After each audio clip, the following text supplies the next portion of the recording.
Hello. I was a decorated Army Ranger who survived 3 combat tours, but nothing prepared me for the war home. When my wife's work meetings didn't add up, my military instincts kicked in. What I discovered that rainy Thursday night shattered our marriage in an instant. My cheating wife panicked when I appeared in that dimly lit restaurant, but her lover's face turned ghost white when I mentioned his wife's name. This is how I destroyed their affair and rebuilt my life from the ashes of betrayal. My name is Owen Coleman. I'm 37 years old, and I never thought I'd be sharing a story like this. But here we are. Maybe my experience can help someone else see what I was too blind to notice. Brenda and I met in college, dated for 3 years, and tied the knot in a small ceremony in her hometown. The first few years were good. Not perfect, but good. We had our routines, our inside jokes, our favorite restaurants. We had plans for the future, talked about kids, even started saving for a down payment on a house outside the city. The office where I worked was only a 20-minute drive from our apartment, and I'd usually be home by 6:30 p.m. Brenda worked across town and would typically arrive around the same time. We'd cook dinner together, watch some TV, and call it a night. Simple, but it worked for us. Until it didn't. It started with small changes in her schedule. At first, it was just once a month when she'd text me saying she needed to stay late at the office. Then it became every other week. By the 6-month mark, it was a regular thing. Every Thursday, sometimes Friday too. Big project, she'd say. Deadline coming up. I believed her because, well, why wouldn't I? But then the weekend absences started. Suddenly, she had brunch plans with colleagues I'd never heard of. Or she needed to run errands alone because she needed some me time. Again, I didn't think much of it. Everyone needs space sometimes, right? The first real red flag came when I picked up her phone to check the time while she was in the shower. It was locked, with a passcode. Brenda had never locked her phone before. When she came out, I casually mentioned it. Hey, since when do you lock your phone? She shrugged, towel wrapped around her hair. Oh, work stuff. You know how it is. Client confidentiality and all that. I nodded, but something felt off. Her office had never required phone passwords before. But I let it slide, telling myself I was being paranoid. A few weeks later, I noticed she'd started taking her phone everywhere, even to the bathroom. If she left it behind, it would buzz with notifications, but when I'd mention it, she'd quickly grab it and check in private. One evening, I was sitting on the couch when she got a text. She glanced at her phone, and I saw it. That little smile, the one that used to be reserved for me. She quickly typed a response, then put the phone face down on the coffee table. Work? I asked. Yeah, she replied, not looking up from the TV. Just confirming a meeting for tomorrow. I watched her out of the corner of my eye. Her body language had changed. She was sitting up straighter, seemed more alert. All for a work text. That night, I lay awake beside her, listening to her breathe, wondering what was happening to us. Was I imagining things? Was I just being insecure? Or was there something, or someone, I should be worried about? Little did I know, those small changes were just the beginning. The dam was starting to crack, and soon, everything would come flooding out. My military background taught me to trust my instincts. 8 years as an Army Ranger showed me that gut feelings often save lives. In Afghanistan, I'd learned to spot patterns, to notice when something was off. Now, those same instincts were screaming at me about my own marriage. I didn't want to jump to conclusions about Brenda, but I'm not the type of man who buries his head in the sand either. So I started paying closer attention. One evening, I offered to pick her up from work. It was pouring rain, and I figured she'd appreciate not having to drive. Her reaction caught me off guard. No, she said too quickly. I have to finish some things up. It might be late. Don't worry about me. I let it go, but that night, I checked her phone bill online. In the past 2 months, there was one number that appeared dozens of times. Always late at night or during her work events. Always when I wasn't around. The next red flag was her sudden interest in her appearance. Brenda had always been beautiful, but low maintenance. Suddenly she was buying new clothes, changing her hairstyle, working out more intensely. Normally, I'd be supportive of self-improvement, but this felt targeted, like she was trying to impress someone specific. You look great, I said one morning as she put extra effort into her makeup. Special day at work. Just a meeting with some clients, she replied, not meeting my eyes in the mirror. There was a time when Brenda would complain about client meetings, dreading the small talk and forced smiles. Now she seemed almost excited about them. Then came the unexplained expenses. Small withdrawals from our joint account. Nothing suspicious on its own, but they added up. When I asked about them casually, she'd give vague answers about lunches or office supplies. The final straw was her password-protected laptop. We'd always had an open device policy, not because we snooped on each other, but because we had nothing to hide. Now suddenly she was taking her laptop into another room to work, closing it whenever I walked by. One night, she left her purse on the counter while she showered. I'm not proud of what I did next, but I needed to know. I checked her wallet and found a receipt from a hotel bar downtown, from a Tuesday afternoon when she was supposedly at work. That night, I lay in bed beside her, feeling like a stranger was sleeping next to me. Part of me wanted to wake her up, demand answers. But the tactician in me knew better. In the field, you don't alert the enemy to your presence until you have all the intel you need. And right now, I needed more than suspicions. I needed proof. Friday night arrived, and with it, Brenda's usual excuse. Working late again, hon. Don't wait up. Her voice on the phone sounded rushed, distracted. In the background, I could hear office noises, or what seemed like office noises. Too perfect, almost staged. No problem, I replied casually. Good luck with the project. I hung up and checked the time. 6:15 p.m. This wasn't just another suspicion to file away. Tonight, I was taking action. From my closet, I pulled out a dark jacket and baseball cap. Nondescript clothing from my days doing surveillance work for the Army. Old habits die hard. I grabbed my truck keys, leaving my usual car in the driveway for appearance's sake. My buddy Mike had loaned me his pickup when I mentioned needing to haul some supplies. He didn't need to know the real reason. At 6:30, I positioned myself a block from Brenda's office building. Engine off, watching the entrance through my binoculars. The parking lot was half empty, typical for a Friday evening. I spotted Brenda's red Mazda still in its usual spot. At 6:47, she emerged from the building. Not alone. A tall guy in a suit walked close beside her. Too close that I recognized him from the last office Christmas party. David something. Marketing department.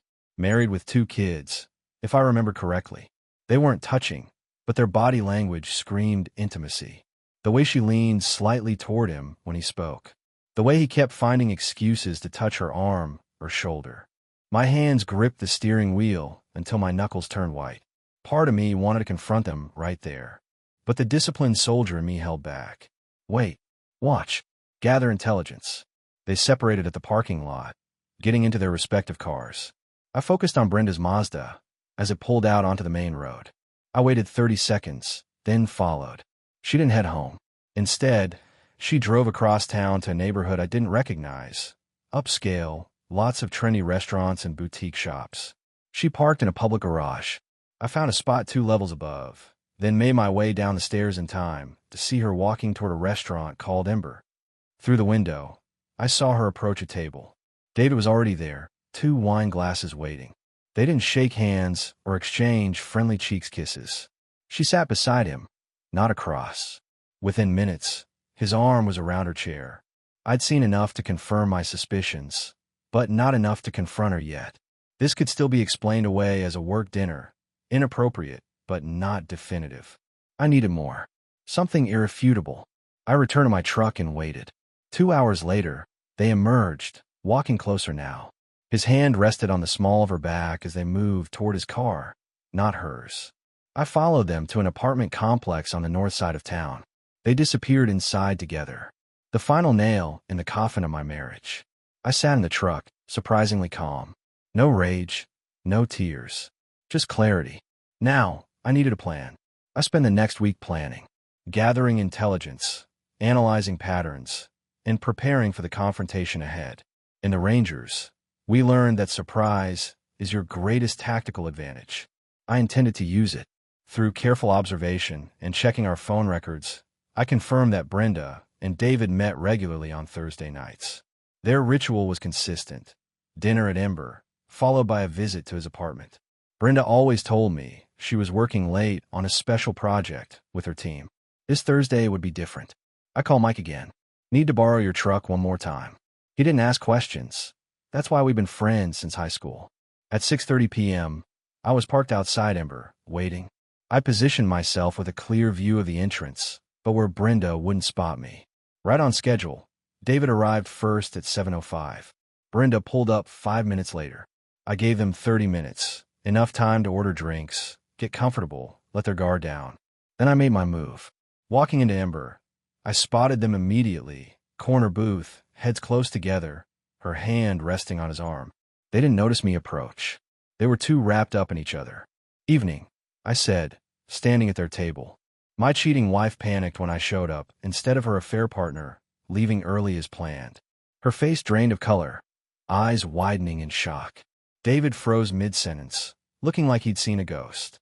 "Owen," Brenda gasped, yanking her hand away from David. "Were you? How did you?" "Special project?" I asked, my voice steady despite the rage bubbling beneath the surface. I turned to David. "Is that what you're calling it these days?" David stammered something about just colleagues having dinner, but his guilty expression told the real story. "Save it." I cut him off. "I know everything."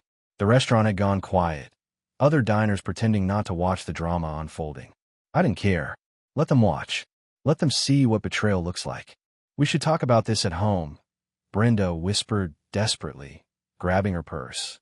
"No," I said firmly. "We're done talking. I've seen enough."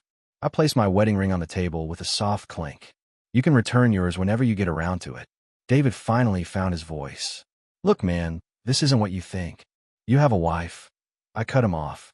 "And 2 kids. Does Karen know you're here?" His face went pale. "Please don't." "I'm not going to tell her," I said. "That's your mess to clean up. But if I were you, I'd be worried about who else might be watching." I turned and walked away, ignoring Brenda's tearful calls. Outside, the cool night air filled my lungs as I took my first breath as a single man again. My phone buzzed with frantic texts from Brenda, but I didn't look. Instead, I drove to a hotel downtown. I'd already packed a bag that morning, already started making arrangements for what came next. Some would call it cold, calculated. I called it self-preservation. The hotel room became my sanctuary for the next 3 days. I ignored Brenda's desperate calls and messages, 47 of them by the final count.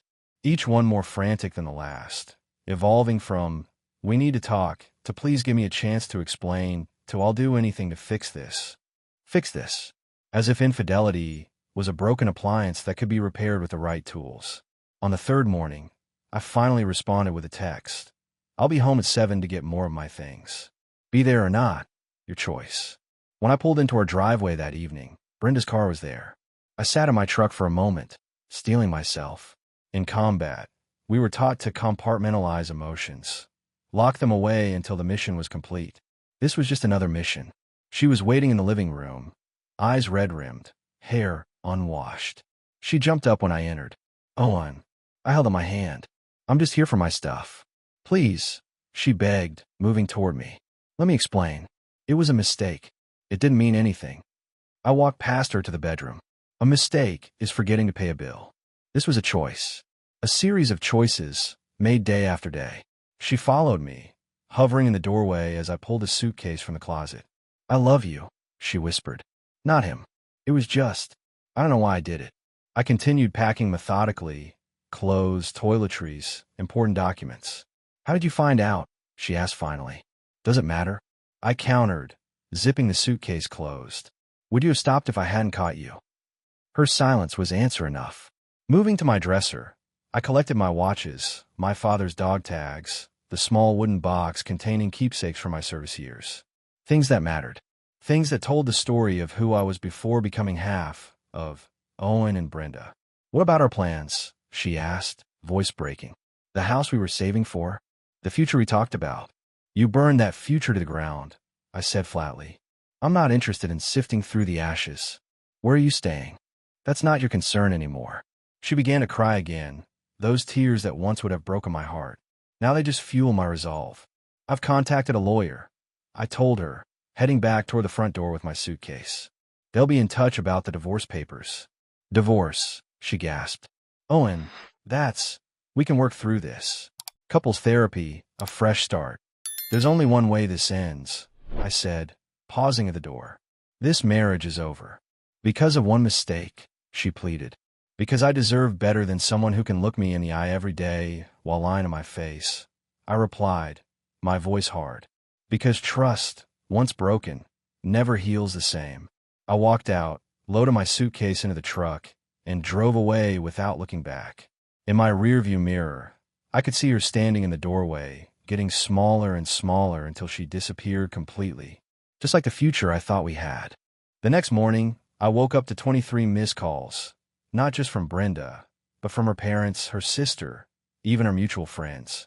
Word had spread, and everyone seemed to have an opinion on my rash decision. Brenda was spinning her own narrative, downplaying what happened, making it sound like a momentary lapse in judgment rather than a months-long betrayal. According to her version, I was overreacting to one mistake. I'd anticipated this. In the Rangers, we were taught that perception could be weaponized. I needed to counter her offensive with irrefutable facts. I called in a favor from my buddy Jake, who worked in digital forensics. We met at a diner far from my usual haunts. You sure about this?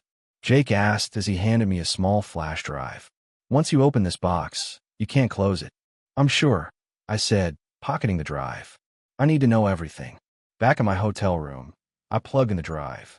Jake had recovered deleted texts, location data, and emails from the cloud backup of Brenda's phone, information I had legal access to through her shared account. What I found confirmed my worst suspicions. The affair hadn't been a few weeks or even months. It had been going on for over a year. The messages were explicit, detailed, unambiguous. They'd taken a weekend trip to Vancouver while I was at a military buddy's funeral. They'd been planning a future together, one that didn't include me. There were messages about me, too. Brenda complaining about our marriage, mocking things I'd said, sharing private details about our relationship. David's responses were even worse. Jokes at my expense, smug satisfaction about taking what was mine. I sat back, oddly calm despite the digital knife twisting in my gut. At least now I had certainty. At least now I had proof. I copied the most damning evidence.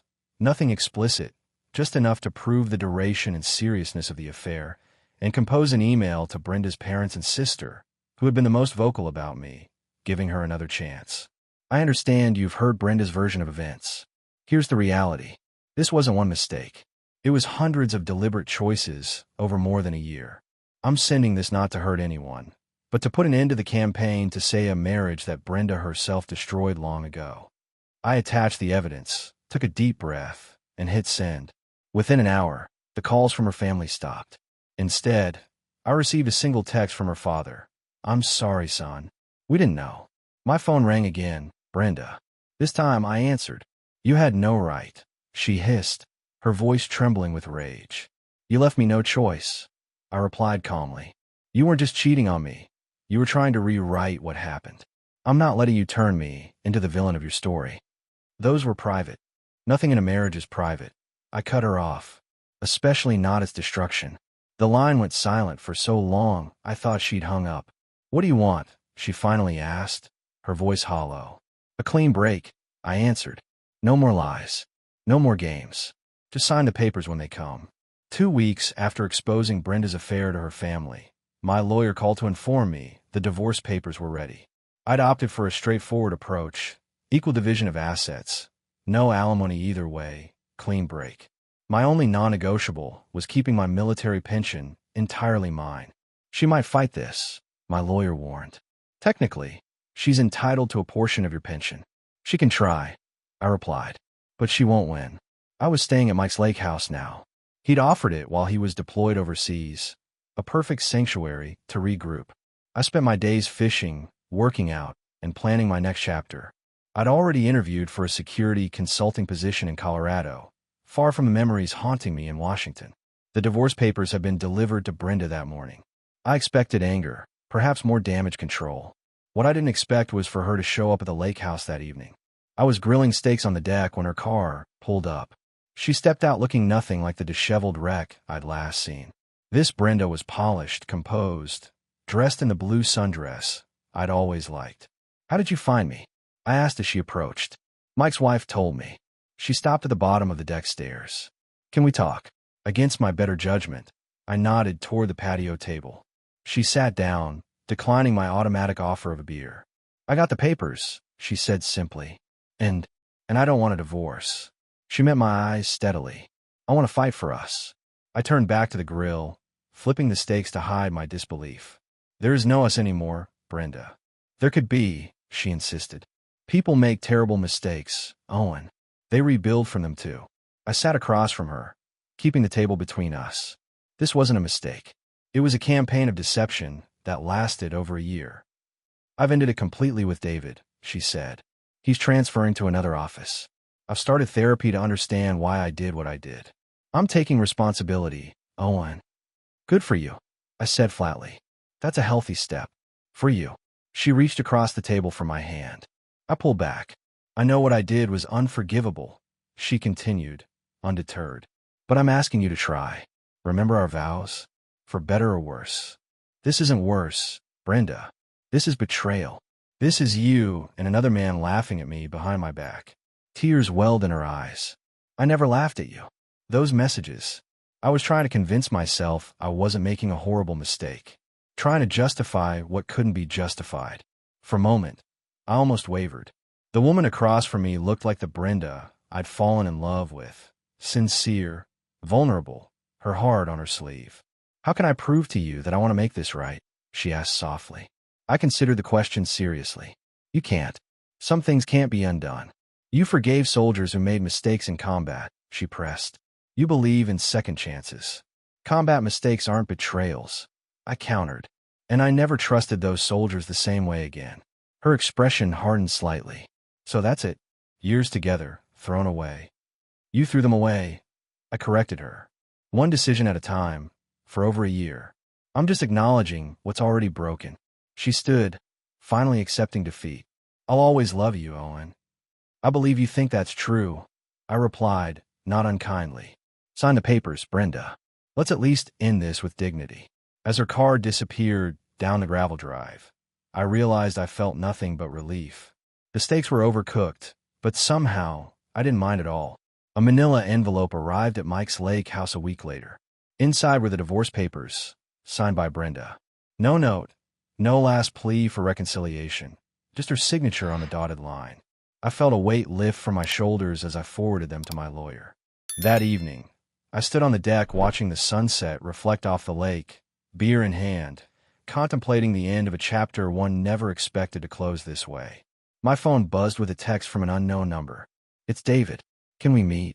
I owe you an explanation. My first instinct was to block the number. What possible explanation could justify what he'd done? But curiosity got the better of me. Riverside Diner. Tomorrow. Noon. You get 15 minutes. The next day, I arrived early, chose a booth with a clear view of the entrance and exits. Old habits die hard.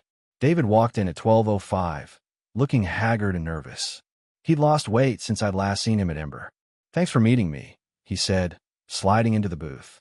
14 minutes left, I replied coldly. He nodded, accepting the terms. Karen left me. Took the kids to her parents in Oregon. Am I supposed to feel sorry for you? No, he said quickly. You're supposed to understand I know exactly what I've lost. Just like you do. I leaned back, arms crossed. Say what you came to say. David exhaled slowly. I want to tell you that Brenda tried to break it off multiple times. She'd feel guilty, in things, then I'd pursue her again. I manipulated her, used her insecurities. I'm not excusing what she did, but I was the aggressor. That changes nothing, I stated flatly. I know, he agreed. But you should know she did love you. She talked about you constantly, even when we were together, about how much she respected your integrity, your loyalty, the very thing she was betraying. I remained silent, unwilling to give him the absolution he clearly sought. I also wanted to tell you this wasn't her pattern, he continued. I checked her background when we first got involved. There were no other affairs. This was the only time she strayed. You investigated my wife, I asked incredulously. He had the decency to look ashamed. I was trying to protect myself, make sure she wasn't a habitual cheater. The irony was almost laughable. Your 15 minutes are up, I said, standing. David reached into his pocket and pulled out a flash drive. Everything's on here. All our emails, messages, everything. Delete it, keep it, whatever you want. I don't deserve to hold on to any of it. I took the drive without comment and walked out. In my truck, I sat staring at the small device in my palm. Did I need more evidence of Brenda's betrayal? More salt for the wound. I rolled down my window and flicked the flash drive into a nearby dumpster. I didn't need David's confession or his evidence. I had made my decision, and nothing would change it. That night, I accepted the job offer in Colorado. It was time to move forward, not dwell in the ruins of what once was. Colorado greeted me with clear mountain air and anonymity, exactly what I needed. The security consulting firm had set me up with a comfortable apartment in Denver with views of the Rockies. My first week was packed with training and introductions, leaving little time to dwell on the past. I'd been there a month when I received an email from Mike. Thought you should know, Brenda's leaving Washington. Took a job in Chicago. I read the message twice, surprised by my lack of reaction. No pain, no regret, just acknowledgement of information. Progress, I supposed. That weekend, I decided to explore my new home state, driving into the mountains with hiking gear and a cooler of supplies. The trail I chose was challenging, steep inclines, narrow paths along ridges, spectacular views that required effort to reach. My kind of hike. For hours in, I stopped at a scenic overlook to catch my breath. A woman was already there, her back to me as she photographed the valley below. Quite a view, I commented, keeping a respectful distance. She turned, lowering her camera. Worth every step of the climb. Her name was Allison, a geology professor at the University of Colorado. She'd moved from Texas 2 years prior, drawn by the mountains and research opportunities. We ended up hiking the remaining trail together, conversation flowing easily. "You're new to Colorado," she observed as we descended. Not a question, but an accurate assessment. "That obvious?" She smiled. "You're still marveling at things locals take for granted." "It's refreshing, actually." At the trailhead, I found myself reluctant to end our conversation. "There's a decent cafe in town, if you'd like to grab some coffee." "I know the place," she replied. "Best maple scones in the county." Over coffee, I gave her the abbreviated version of what brought me to Colorado. No dramatic details, just the essentials. Marriage ended, needed a fresh start. "Brave move," she said. "Most people stay stuck in familiar misery rather than risk uncertain happiness." "Military training," I shrugged. "When the current position becomes untenable, you relocate and regroup." Her eyes sparkled with intelligence. "Is that what you're doing?" "Regrouping. For now," I admitted. "What comes next is still a work in progress." We exchanged numbers before parting ways. Whether anything would come of it, I couldn't say. But for the first time since the divorce, I felt a flicker of possibility. That evening, I received a text from Brenda, the first contact in months. "I heard you're in Colorado now. I hope you're finding what you're looking for. For what it's worth, I'm sorry for everything." I stared at the message for a long time before typing a simple reply. "I wish you well in Chicago." And surprisingly, I meant it. The rage that had once consumed me had faded, leaving not forgiveness exactly, but a kind of detached peace. Her actions had shaped my path, but they no longer defined it. The next morning, I woke early and headed to a real estate office I'd noticed downtown. It was time to stop thinking of Colorado as a refuge and start seeing it as home. Time to build something permanent again, this time on a stronger foundation. The mountains outside my window weren't just an escape anymore. They were promise. Of challenge, of beauty, of heights still to climb. 1 year to the day after I discovered Brenda's affair, I stood on the deck of my new mountain home, watching the sunrise paint the Rockies in shades of gold and amber. The cabin had been a fixer-upper, work I'd embraced as both therapy and investment. Now it was mine, rebuilt on my terms, much like my life. My phone buzzed with a text from Allison. "Still on for dinner tonight? Mom's excited to meet you." Meeting her parents, a step I hadn't anticipated taking again.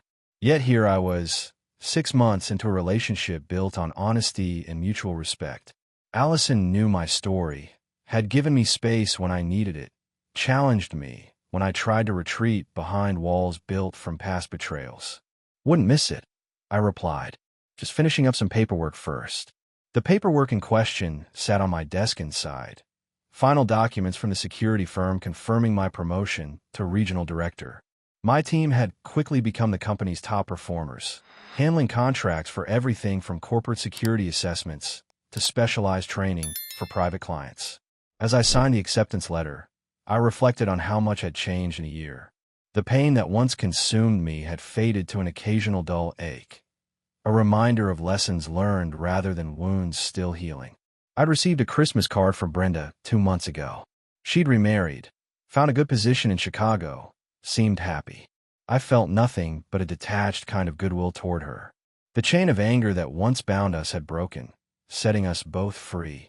That evening, as Alice and I drove to her parents' home, she reached over and squeezed my hand. "Penny for your thoughts," she said.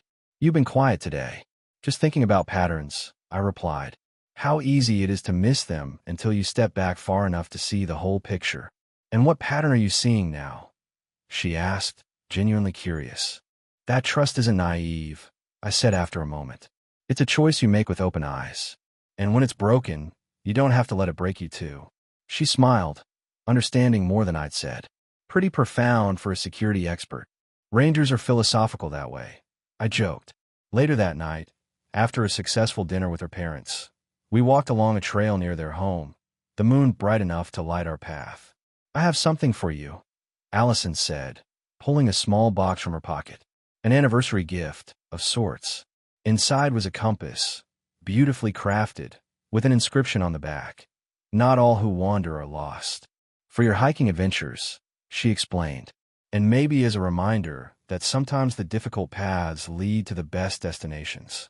I pulled her close, overwhelmed by the simple thoughtfulness of the gift, and by how accurately it represented my journey. If there's one lesson I've learned from all of this, it's that betrayal doesn't define you unless you let it. The map of my life had been redrawn, unexpected detours included, but the direction was clear now. Forward. Always forward. And for the first time in longer than I could remember, I was genuinely excited to see where the path would lead. Bye.